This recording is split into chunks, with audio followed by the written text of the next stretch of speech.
Bonjour, c'est Camille. Aujourd'hui, on va parler du blé. Est-ce que je peux ou non donner du blé dans l'alimentation de mes lapins? Alors, ce qu'il faut tout d'abord savoir, c'est que le blé contient une quantité très importante de vitamines, protéines végétales ainsi que des glucides.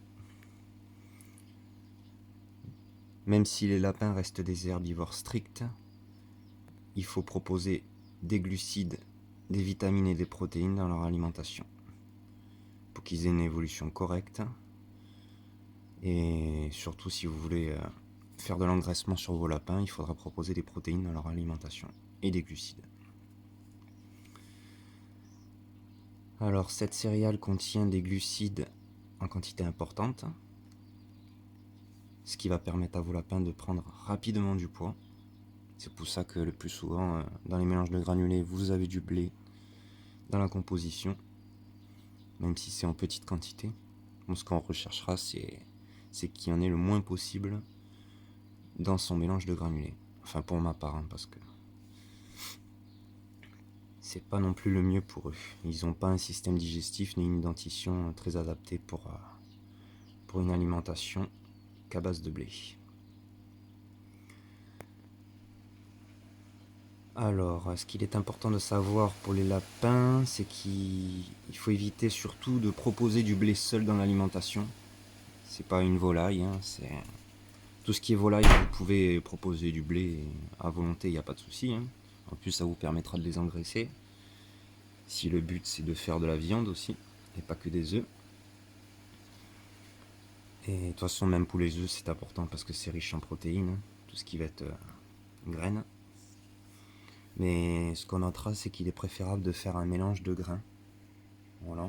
Vous mélangerez différentes graines de manière équilibrée et surtout proportionnellement. Donc il faudra, par exemple, vous faites un mélange de blé, d'avoine et d'orge. Ou avec du maïs, peu importe, mais il faut que ce soit équilibré surtout. Pour éviter tout déséquilibre alimentaire chez le lapin. Tout ce qui va être problème digestif. C'est pour ça qu'il ne faut surtout pas donner le blé seul.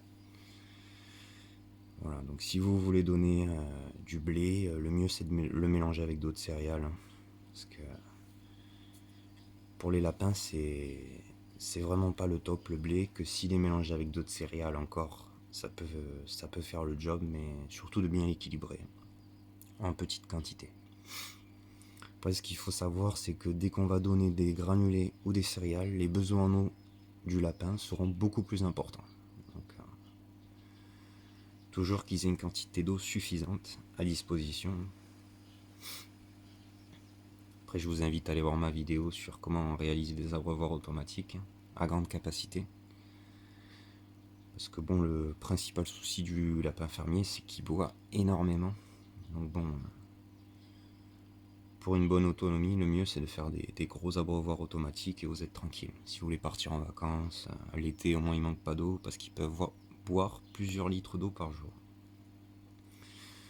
Voilà. Puis même quand la femelle sera allaitante, elle va boire énormément d'eau et selon l'alimentation, ils vont boire beaucoup plus aussi.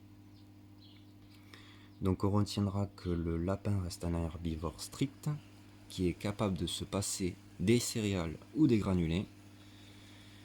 Ces éléments restent seulement un complément alimentaire, tout simplement, mais le plus souvent qu'on me propose parce que le but c'est l'engraissement de nos lapins. Donc si vous donnez exclusivement du foin ou de la luzerne à volonté, il n'y a pas de souci.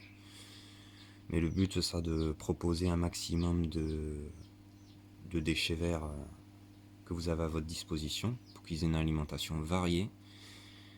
Et le mieux, si vous avez un potager, ça va être tout ce qui va être légumes riches en vitamines, calcium, toutes ces choses-là. Et du coup, vous pourrez vous passer des céréales ou des granulés. C'est important à savoir. Bon, moi, je le donne en complément parce que bon, le potager, c'est pas trop ça et je suis pas encore autonome. Je produis pas assez en quantité pour me passer de ce complément alimentaire. Voilà. Bon après, si le but de l'élevage reste l'engraissement, je vous conseille de proposer soit des granulés, soit un mélange de graines pour réduire le temps d'engraissement. Après, ça dépend, chaque éleveur fait comme il veut, mais bon, moi, j'évite les mélanges de graines. Après, il faut savoir que le lapin n'a ni une dentition adaptée, ni un système digestif adapté pour les digérer, donc il faudra vraiment que vous dosiez très bien les céréales pour éviter tout problème digestif. C'est la règle primordiale dans un élevage de lapins. C'est l'équilibre intestinal à bien gérer. C'est très très important, sinon vous risquez de perdre des lapins qui auront des ballonnements, qui auront beaucoup de diarrhée, hein. D'où le but de surveiller les déjections. Il faut éviter qu'il y ait des diarrhées, hein. S'il y a des diarrhées, c'est qu'il y a automatiquement un déséquilibre alimentaire. Ou une réaction allergique aussi. À telle ou telle céréale, ça peut arriver, c'est rare, mais ça peut vous arriver. Alors le but, ce sera de donner, pour ceux qui veulent donner des céréales, même pour ma part, si je ne le fais pas, il faudra donner un mélange avec des proportions égales. C'est-à-dire qu'il faudra qu'il y ait autant d'orge que de maïs que d'avoine et de blé. Ou vous choisissez 3 de ces éléments-là, mais vous pouvez enlever le maïs par exemple et proposer que de l'orge, de l'avoine et du blé, ou inversement. Mais je vous invite à laisser l'orge et l'avoine à chaque fois dans votre équilibre, hein, c'est très important. Parce que c'est les graines que le lapin va digérer le mieux et qui seront les plus riches pour lui. Voilà. Et le blé et le maïs, c'est vraiment les céréales qu'il vaut mieux éviter. Mais bon, après chaque éleveur fait comme il veut, mais moi je vous invite à éviter de les mettre dans votre équilibre de graines si possible. Enfin, du moins pour l'alimentation de votre lapin. Et du coup, on va essayer d'équilibrer au maximum cette alimentation pour pallier et prévenir des problèmes digestifs que pourraient avoir vos lapins fermiers. Tout ce qui va être déséquilibre intestinaux. Par exemple, le blé ne devra pas dépasser les 50 grammes par jour pour un lapin adulte, dans la ration. Pour un lapro, on va attendre entre 1 mois et 1 mois et demi avant de proposer des graines, hein.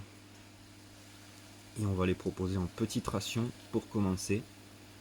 Donc par exemple, on va diviser par 2 la ration d'un adulte. On donnera entre 20 et 25 grammes par jour, pas plus. Voilà. Et bon, on retiendra que l'orge et l'avoine, il y a beaucoup moins de soucis, donc voilà. Mais le mieux, c'est de donner au début, ce que je vous conseille, c'est de donner entre 8 et 10 grammes de céréales les premiers jours. Ce sera surtout pour tester si votre lapin fait des réactions allergiques ou pas, des ballonnements. C'est très important parce que bon, chaque lapin est différent et il y en a qui peuvent faire des réactions allergiques au blé. C'est des cas rares, mais bon, il vaut mieux être très vigilant là-dessus, au risque de perdre ses lapins. Après, au contraire, par exemple, la céréale de blé c'est pas le top pour l'alimentation des lapins. Enfin bon, moi je la déconseille personnellement, mais bon après, comme je dis, je suis pas là pour juger, chaque éleveur fait comme il veut, ça peut être économique, ça. Chacun organise son élevage à sa manière, hein. Mais je vous conseille d'éviter, c'est le mieux. Et de plus cibler sur l'avoine et le blé qui sont beaucoup mieux pour vos lapins. Et d'éliminer du coup le blé et le maïs. C'est important, moi je sais que dans mes sacs de granulés, je regarde la composition et j'évite qu'il y ait du blé et du maïs. Qu'il y en ait le moins possible, hein, du moins. Faut pas qu'il y ait de problème digestif chez mes lapins. Voilà, faut retenir qu'un lapin, c'est un herbivore strict, et ce n'est pas une volaille. C'est tout simplement, chaque animal a son équilibre alimentaire. Alors on retiendra que par contre, on peut proposer du blé germé en hiver à ses lapines gestantes ou allaitantes. Ce sera un gros apport de protéines. Enfin de vitamines surtout, je voulais dire. Excusez-moi. Et ce sera très bon pour les lapines gestantes et allaitantes, tout ce qui va être blé germé. Après, je voulais un peu parler des avantages et des inconvénients de donner du blé. Bon, déjà, le principal inconvénient, c'est que votre lapin peut y faire une réaction allergique. C'est pour ça qu'au début, je propose de donner entre 8 et 10 grammes de blé, pas plus, hein, les premiers jours, et de bien regarder comment le lapin réagit. s'il y a des ballonnements, si vous voyez qu'il a des difficultés à le manger ou tout simplement qu'il refuse cette alimentation. Ça peut arriver aussi. Il peut très bien ne pas aimer le blé. Bon, même si c'est rare, mais bon, chaque lapin est différent. Après, le deuxième inconvénient, c'est qu'il faudra bien le doser pour éviter tous les risques de troubles intestinaux et les ballonnements. Donc comme je vous dis, le mieux, c'est 50 grammes par jour par lapin adulte. Lapin adulte, entre 5 et 6 kilos en moyenne. Voilà. Et pour tout ce qui va être la pro, on commencera à le donner à partir de 1 mois et demi. Et on donnera 20-25 grammes de grains de blé. Voilà, maximum. Vraiment le doser, c'est très important. Et surtout de bien l'équilibrer, ne le donnez surtout pas seul. Mélangez-le avec l'avoine et l'orge. Voilà. Si vraiment vous ne pouvez pas vous passer de blé, mais évitez de donner blé et maïs ensemble dans l'équilibre, hein, c'est important. Parce que là, vous risquez plus d'avoir des déséquilibres intestinaux. Après, on pourra augmenter la quantité l'hiver, par exemple. Vous pouvez augmenter la quantité de 40 à 50 grammes pour les lapins adultes. Hein. Pas pour les lapros, hein, bien sûr. Parce que là, vous risquez d'avoir des soucis. Alors les avantages qu'on note, c'est un engraissement rapide. Hein. Tout ce qui est céréales, ça va engraisser votre lapin beaucoup plus rapidement que si vous n'en proposez pas. Et le coût, hein, bien sûr, hein, c'est un coût économique qui est très intéressant. Le blé, vous pouvez l'acheter en vrac, il vous revient pas cher. C'est très économique. Mais bon, moi je sais que par exemple, pour 100 kilos, je le touche à 36 € les 100 kilos. Mais bon, c'est pas pour autant que je vais en mettre dans l'alimentation de mes lapins. Mais je vais expliquer pourquoi. Je le garde que poulet volaille, donc ça va être tout ce qui va être pigeon, poule et écailles. Que je vais commencer à démarrer l'élevage. Je fais une petite vidéo dessus. Alors du coup, pour compléter tout ceci, ma conclusion sur le blé, c'est que pour ma part, cette céréale ne sera pas l'alimentation de base de mes lapins, et je ne la proposerai tout simplement pas dans l'alimentation. Car celle-ci présente, même si celle-ci présente de grosses économies sur mon élevage, je la paye pas cher en vrac, je ne la trouve pas du tout adaptée aux besoins des lapins, et cela reste en contradiction avec le bien-être de mes lapins fermiers. C'est d'en proposer dans leur alimentation, donc je vais éviter. Je n'ai pas envie d'avoir des lapins malades ou qui ont des problèmes digestifs, donc bon, je vais essayer d'avoir une alimentation. Bon, le but de mon élevage, ce sera bien sûr le plus économique pour moi, et pas seulement, ce sera aussi le bien-être animal. C'est pour ça que là, en l'occurrence, c'est très économique pour moi le blé, et c'est pas pour autant que je vais en proposer à mes lapins, parce que je préfère qu'ils soient en bonne santé, avoir de beaux lapins, et mon but, ça va être qu'ils aient une alimentation la plus riche possible et la plus équilibrée pour eux, quoi. Alors pour le moment, je propose des granulés sans OGM, qui ont une quantité de céréales très peu élevée, que je propose en complément alimentaire. Voilà, je passe un sac de 25 kg pour une dizaine de lapins. C'est qu'un complément alimentaire. Moi, c'est le foin que je donne à volonté. Surtout, principalement, 90% c'est le foin. Après, vous pouvez donner la luzerne, ceux qui n'ont pas de foin. Voilà, c'est pas... Vous pouvez remplacer l'un par l'autre, mais bon, moi, j'utilise du foin que j'achète en gros, un rond de valeur de 400 kg qui me revient à 50 €, donc c'est très économique. Voilà. Là, j'ai noté la date à laquelle je l'ai acheté, hein. J'en reparlerai dans une vidéo, mais bon, ça fait plus de 2 mois que je suis dessus. J'ai pas encore fini le rond. Voilà. Bon, après le blé, je l'utilise beaucoup, comme je disais, du coup, ce sera pour tout ce qui est volaille, donc ce sera poule, pigeon, écaille, hein. Poule engraissement et pour les pontes, et comme alimentation de base également, hein. Parce que du coup, ça me revient très peu cher et ça fait très bien le job, donc il n'y a pas de souci pour les volailles.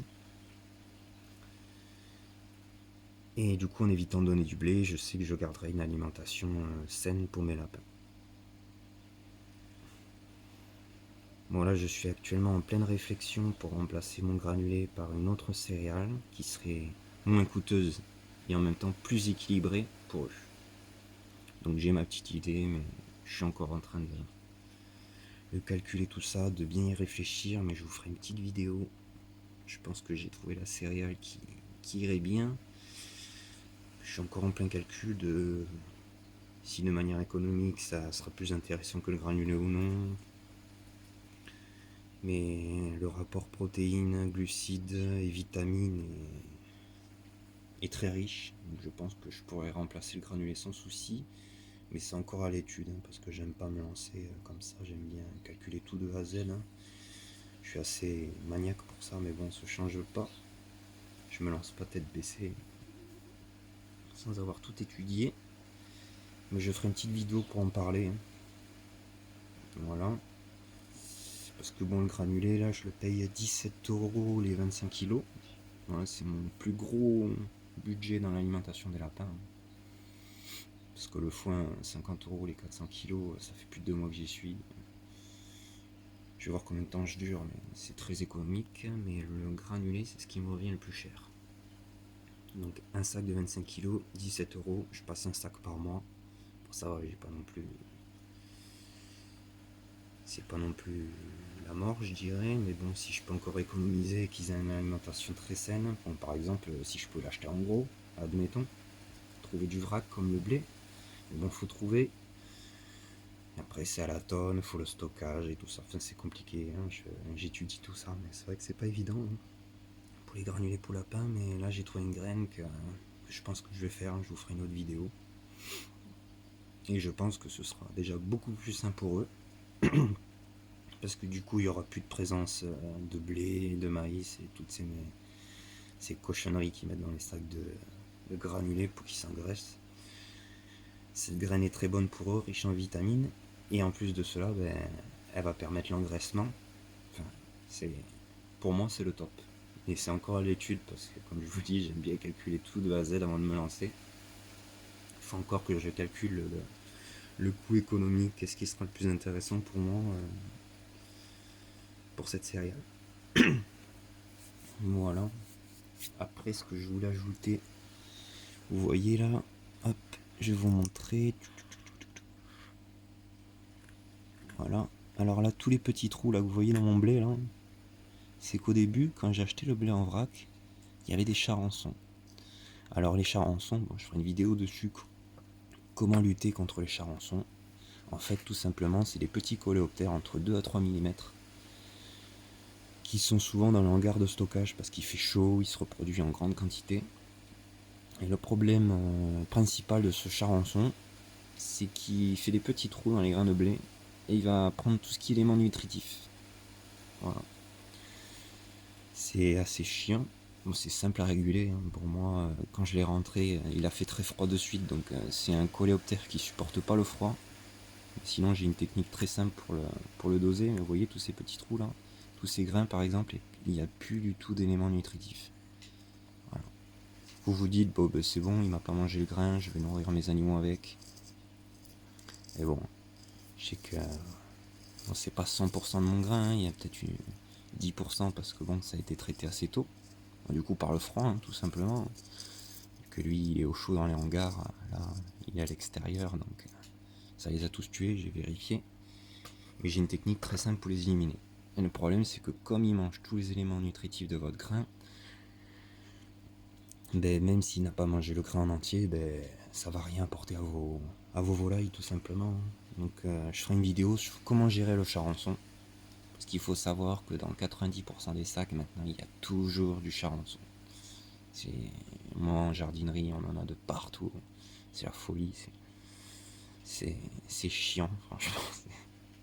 Parce que ça se multiplie à une vitesse. De toute façon, vous le sentez quand vous achetez un sac. Des fois, il va être carrément chaud, le sac. Et en fait, c'est qu'il y a tellement de charançons que ça rend de la chaleur et tout. Ils se gavent. Vous pouvez en avoir des centaines de milliers. C'est un truc de fou. Il y a des insectes comme ça. C'est un peu comme le pou rouge avec les poules. Si vous le gérez pas, c'est la folie, quoi.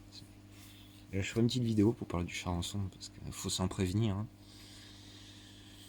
Et après aussi, il y a le fait que tout ce que vous allez rentrer comme grain, je vous conseille de le traiter. Bon, de le traiter, hein, pas de mettre des produits phyto dessus. Je parle d'une manière naturelle, biologique, je dirais, de traiter votre grain grâce à vos poules. Voilà. Donc il n'y a aucun pesticide dans ma technique, mais je vous ferai une petite vidéo pour vous montrer tout cela. Voilà. Parce que si vous mettez les grains directement dans des contenants, surtout tout ce qui va être printemps et été, là, ils vont se reproduire à foison, vous allez en avoir, mais c'est la folie. Et du coup vous allez perdre de l'argent parce que votre grain il n'est pas du tout nourrissant, et vous serez blindé de charançons. Surtout que les charançons ils se déplacent, ils vont aller chercher d'autres sources de nourriture pas loin, une fois qu'ils ont épuisé celle-là. Enfin c'est... Faut très bien les gérer, mais je vous ferai une petite vidéo parce que c'est intéressant à savoir. Et surtout de bien s'en prévenir. Hein. C'est un peu comme les poux chez les poules. Hein. Il y a des... Je dirais que chaque fois que vous faites un élevage, il y a des maladies à connaître. Hein. Il y a bien géré dès le départ. Et plus vous vous occupez bien de vos animaux, plus ils vous le rendent. Déjà, il y a le bien-être, mais moi je sais que l'élevage des lapins, plus vous faites ça propre, plus vous aurez de belles portées, moins vous aurez de soucis, plus vos lapins seront mieux. Voilà, après ça reste quand même le but du bien-être animal, même si c'est pour l'alimentation, mais autant bien les élever. Voilà. Ben, je vous remercie à tous ceux qui me suivent et n'hésitez pas à liker, partager et à vous abonner, surtout si vous n'êtes pas encore abonné. Et si vous avez des questions, ben, n'hésitez pas. Bonne journée.